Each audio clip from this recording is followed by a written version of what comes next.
Many of you know our friends at Reveal Risk. They're the winners of the 2025 TechPoint Mira Award for Innovation Service Partner of the Year, and deeply involved in the cyber and tech community here in Indiana. So please join me in welcoming Aaron Pritz, Cody Rivers, and Todd Wilkinson from Reveal Risk. Thank you so much. Thank you, Matt, and thank you for that fine introduction. All right, so I think probably most of us here in 2025 know what a deepfake is. Deepfakes can show up in multiple ways. Images, you've probably seen online still images. Sounds, so think phone call or an audio recording. And then recordings, and that's what we're gonna kind of focus on today, is the real time. This is what the threat actors have capitalized on by becoming you in real time versus like a pre-recorded video that you can't adjust on the fly. 400 companies per day being impacted. A new stat, 37% of organizations have been reported that they're experiencing deepfake voice fraud. And we're seeing from a threat actor standpoint, voice is a lot easier to get this, again, our employees were getting social engineered by phone. And if you have somebody calling up that sounds like your boss exactly, that's a lot easier to get the prize of what you're looking for than trying to get somebody on a Zoom call and have video and voice, and there's a lot of technical things that can go wrong. And then this is the one I downloaded this morning. 3 years ago, deepfakes attacks were 0.1%. This is one security company that does monitoring, and that's gone up 2,137%. So now it's 1 in 15 of the attacks that this company was dealing with specifically with deepfake, both voice and audio. With AI now, as you're seeing, a lot of opportunity. Some of the bad things happen. Obviously, today is about deepfake. Beyond that is misinformation. So with privacy concerns and using it for your companies and kind of what platforms AI is enabled on, you have the sprawl of employee information, customer information. So you've got that being leaked out because it's hard to track where AI is within your existing tech stacks as well as new tech stacks. In addition to, you have data poisoning going on with a lot of AI models. And then lots of IP and customer sensitive information. So as cool as AI is, and without a lot of AI governance, employees are going to find this and say, what can I do? Can I pop source code into it to run for bug testing, not knowing that I just released source code out into the open public? So there was one of an attorney in Texas that used AI for his kind of case precedent. And that's one where it delivered entire false information of case precedent that didn't exist. So a lot of that, again, it's very powerful, but with all the power still comes some constraints there. Some recent news cases, Hong Kong was kind of the first one that went off there. That was the $25 million heist. And then in the summer of last year, Ferrari was a near miss. So they didn't quite get it pulled off, only because of an inadvertent question. Someone didn't realize, so he asked a question. He said, "What book did I give you last week to read?" And the scammer didn't know, so he couldn't answer the question. And that one little thing was what stopped him from the entire heist.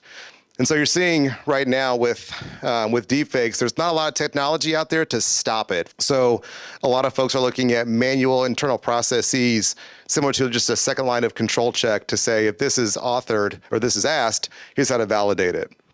There was a principal in Maryland, and they used AI deepfake him to say a lot of racial or politically charged comments. It was put on YouTube. He was fired, lost his job, ridiculed in the community.